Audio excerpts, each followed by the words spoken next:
Hey y'all, it's Stephie and welcome back to my channel. We're just gonna go ahead and jump right into it. Today is gonna be another hashtag friendly sisterly advice video, and today's topic comes from Vintage Bows. Can you please make a video on how to better focus, how to study for exams? So that's what we're talking about today. I'm gonna give you guys 5 tips on how to best use your time and how to really just maximize it and be most productive during your study time. So the tips that I'm giving you guys today are things that really help me when I'm studying for exams. With that being said, it's gonna take trial and error to figure out what works best for you and what helps you learn. You know, everyone learns differently. Some people can just read something once and get it, or they can sit in a lecture, just listen to someone talk about it. But some people, like me, I have to do a little bit more. I have to read things on my own. I need to look for examples. I need to try to think of like a real world application. But everyone's different, and you will figure that out. You know, it's trial and error. Just because you don't know right now doesn't mean you won't figure it out. Trial and error, trying things out, seeing what works, what doesn't work, and then tailoring it to obviously fit your life. Tip number 1 is to really understand the concepts of what you're studying. I know that sounds really basic, but just bear with me for a second. Sometimes people don't really teach you how to learn and how to study. I think there's a difference between being able to recite something verbatim, like say something back word for word, and then really understanding the concept of something. Not only help you while you're studying for an exam, that will help you in like real life when you have to actually apply those concepts. One of the main ways that really helps me truly understand the concept and the meaning of things is by looking up the definition of words on the internet using Google or dictionary.com or whatever it is. Usually I just Google it and then it'll pop up the definition of a word. So as you're going along reading the textbooks, or if you're in a class, a virtual class or whatever it is, if there's a word that you come across that you can't spell out into words using your own words and not just like verbatim what someone else is saying, like really understanding it for yourself, I like to write those things down. If I'm not able to stop right then and there and look up the definition of a word, then I write them down, and then after the fact I'll go and look up what those words mean. On top of that, it really does help in improving your vocabulary. Yes, it does take a little bit of extra time in your study time to stop and look something up in a dictionary, but it really will help you out in the long run. Tip number 2, sometimes I still don't really grasp the concept of something, and that's when I look for examples to really help solidify the idea into my mind. Let's say I'm learning about internal controls and someone's talking about like process walkthrough, and I have no idea what the hell they're talking about. Go on YouTube where I could maybe find a visual aid to show me this is how you do a process walkthrough. Maybe I should create a video about that, like a mock process walkthrough video, you know what I mean? Sounds kind of nerdy, but I don't know, it's kind of interesting. It sounds kind of cool to me. That's besides the point. To be able to see something tangibly, it really helps like cement the ideas into your brain versus just reading the words in a textbook. Y'all have heard me say this before, but I'm going to say it again. If you fail to plan, you are planning to fail. Tip number 3 is to set a plan and stick with it. You obviously have to be flexible depending on what's happening, but for the most part, as much as you can, set a plan and stick to it. I talked about this a little bit in my CPA exam video, and I have a blog post. Let's take the CPA exam for example. I had a clear idea in mind of when I wanted to finish the CPA exam. I had specific reasons. If you want to hear more about that, I'll link my CPA exam journey up in the cards for you. Basically just the 4 parts of the exam within 3.5 months. So I had to set out a plan and see if it was realistic for me to actually do that. I printed out 4 months worth of like a calendar. Here's the very end date of when I want to be done with the CPA exam. And so I needed to basically break up 4 different exams in that time frame. Have your end goal in mind when you're planning, but then also plan in milestone events. Milestones were obviously the 4 different sections. For example, for FAR, I had to see how many chapters there were that needed to be completed to get through all of the material before I took the exam. Personally for me, what worked out was studying every single day for the most part. On my work days, Monday through Friday, I would schedule 1 or 2 sections for me to get through in the textbook, and then like homework problems and stuff like that. Took a picture of it so you can kind of get an idea of how I broke it all out. It's obviously different because it's been like 7-8 years. It's been a while. In essence, I split it up like by little chunks. I wanted to do a little bit of studying every single day during the week. I would study in the morning, or I would study during my lunch break or after work, but as long as I got that section done for that day, I would feel good about myself and feel accomplished. And then I would leave the bigger chunks of studying for the weekends. I also highly recommend planning in days where you actually get to just rest and relax and recuperate from studying and from work and from life in general. I think that's really important. And also being very realistic in when you're planning things out. The way that I planned it out, it actually was pretty realistic for me. I would study for a section one day, do the homework the next day, and I just made it manageable so that, you know, I wasn't killing myself during the work week and then just doing a lot more on the weekends. Yes, it does take a lot of dedication if you were to do it in a time frame like I did. That's kind of how I am. If I'm going to get something done, it has to be like a tight deadline. I have to have that pressure, and that's just where I thrive. It might not be the same for everyone. You may want to take a more relaxed pace, and that's totally fine too. Find out what works for you. If you really don't have to, number one, and if you don't really want to, you shouldn't try to take the entire CPA exam in one window. It's just, you'll be brain dead by the end of it, trust me. And by the way, if you're new to my channel, I did fail previous to that time frame. So don't think that this is my first time going through and I did it in one window, because that did not happen, okay? Watch my video and you'll understand my whole story. Just be realistic, where you're not gonna lose your mind and where you can still, you know, maintain sanity, but also reach those milestones that you're looking for. And we'll talk more about mindset here in a little bit. Tip number 4 is to set yourself up for success in a few ways. When I first took the CPA exam, I wasn't setting myself up for success. And to me, that meant I wasn't super serious about it. I would go into FAR not having gone through all the material because I ran out of time. I would take a week off and try to cram in as much study as I possibly could for that week. And I would never get through all of the material, and it was just way too much information overload for me. So that definitely was not setting myself up for success. This kind of goes into the focus of it, creating a space that will be conducive for you to study. So some people can do that at home. Maybe they find like a little corner where they can have their desk. Maybe they do it at their coffee table or wherever. Maybe you have to leave your house, apartment, or wherever it is. Well, maybe not right now, but you know, in general, in normal times. Maybe they went to a coffee shop. When I was in college, like if I really needed to focus, I would go to the library, as long as none of my other friends were going, because then I get distracted. Create a space where you're going to limit distractions as well. Not having the TV on, like having background noise if it doesn't help you.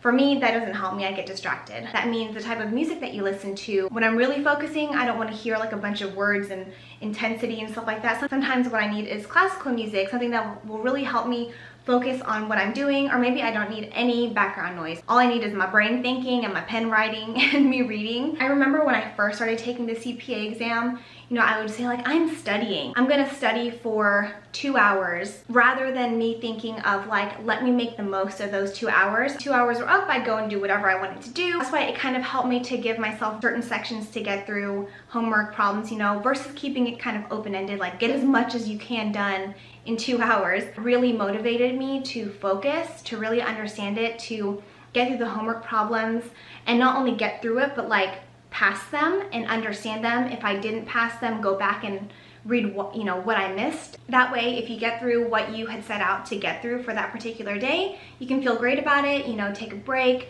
go and do fun stuff, and also know that you're gonna stay on track to meet your ultimate goal of taking an exam at a certain time. And tip number 5, I think, is the most important, and that is mindset. In lots of aspects of life is super important, but especially when you're trying to accomplish something like CPA exam or getting your degree. You guys have probably heard this before if you watched my CPA exam video, but one of the biggest pieces of advice that really stuck with me during my CPA exam journey, especially whenever I actually passed, was there was a senior who I was working for. He was like ready to be promoted to manager, but couldn't because he hadn't passed the CPA exam, and he had been trying to pass for years. And he heard someone tell him this advice, then he told it to me, and it really stuck with me. You just have to give yourself the chance to pass. And I know that's like really basic and duh, give yourself a chance to pass, but like really give yourself the chance to pass. You know, are you really setting yourself up for success when you're studying, watching TV? Are you really giving yourself a chance to pass? Like, was me walking into taking FAR for the first time and not having gone through all of the material, was I really giving myself a chance to pass? No, I wasn't. I know it's really, really, really hard. And especially for those who are taking the CPA exam, it may seem insurmountable. It may seem like maybe you just can't see yourself getting there right now based on whatever is going on with you. Look at how far you've come in your journey just right now. Like, literally just think about that, right? If you are CPA exam eligible and you're studying for the CPA exam, think about all the things that you went through in college to get you to where you are today. Was it hard? Probably. Lose your mind a few times? Probably. You know what? I was there too, girlfriend and guy friend. But dang, y'all, you've made it this far. Just look at the experiences that you've already gone through, all the things that you've achieved so far, and use that as fuel. Like, use that as fuel to your fire. You did that, you can do this. Really hard, but you can still do this because you've done so much beforehand. Now, if you're studying and you are literally just like, I'm about to go insane, if I have to sit here for one more second and read one more thing about governmental accounting, I'm literally gonna rip my hair out. If you're at that point, then take a break. There's no point in trying to like head first run through a wall if you're really at that point of like burning out, kind of like you feel stuck in the mud and you're just trying to get through it and it's like, you just don't have the energy for that, then take a break. Especially when it comes to studying and things where you're sitting down all day long. Even us all in quarantine right now, like if you feel like you're about to lose your mind, go for a walk or go do some exercise. Do 10 squats, run up and down stairs, like do something. Maybe your break's 30 minutes. Maybe that means like, you know what, I need to take a rest day today. I know I have one scheduled for later on, but I'm gonna take it today because I really just need to like chill and have some self-care. Like, know when to say that to yourself and to give yourself that space to do that. I think that's really important because then you'll come back more refreshed and like not excited, be in a better mindset to actually learn and study and focus. Sometimes a lot of us, what we're doing is like butting up against that burnout, that wall of burnout. And sometimes what you need to do is step away for a second, refresh yourself, get your mindset on right again, and then come back to it and study. Now, at the same time, you have to balance out like, are you burned out or are you just lazy? You know what I mean? Burnout is like, happens every so often, at least in my opinion. I feel like it happens every so often after really putting in a lot of effort, time, focus, etc. Laziness is, I just don't feel like doing it. I haven't even really done it that much. I just don't feel like doing it. If it's laziness, you have to dig deep within yourself to, even though you're not motivated to do something, you still have to have that dedication to do something, even if you really don't feel like it. Definitely balance. I know it kind of sounds similar, but I feel that they're very separate things, burnout versus being lazy. And I have a whole video on dedication versus motivation, so check the cards there. Hopefully that'll help you. I say this in that video, but I want to say it here too, is to really find your why. Like, why are you doing this? Why are you pursuing the CPA exam? Maybe you're studying for college. Like, why are you doing all of this? That laziness is stemming from not knowing the purpose of what you're doing. Like, why are you even doing it? You have to have that fire inside of you, and you have to constantly keep that fire burning. And that fire is your why. Like, why are you doing what you're doing? I want to create a life that I love, be able to support myself, support my family. I want to be able to stand on my own 2 feet. Those types of things all comes from obviously past experiences, past trauma, perhaps. Everyone has a different story, so you have to figure out what your why is. And until you find your why, you may not even be motivated to do something. You may not even care to do something, and that's totally fine. Like, if you don't care to do this, you really don't know why you're doing this, then you know what? Maybe you need to take a second and step back and figure out why. Maybe this is not the path for you, and figure out why, if you care to. Of course, not everyone cares to do that. I think a lot of being able to study and to focus, a lot of that has to do with what I've already talked to you guys about. And then finally, at the end of the day, it has to do a lot with self-discipline. And I know it's not the most interesting of concepts or ideas to talk about, but in all honesty, it's self-discipline. It's saying that you're gonna do something and doing it. Most often it's easier to do that when you know why you're doing something, but really like sticking with something, that takes a lot of self-discipline. It's really easy to get distracted, and especially right now, while we're all in, you know, quarantine, self-isolation, social distancing, whatever we wanna call it, it's a lot easier to go sit on the couch and watch Tiger King or 90 Day Fiance.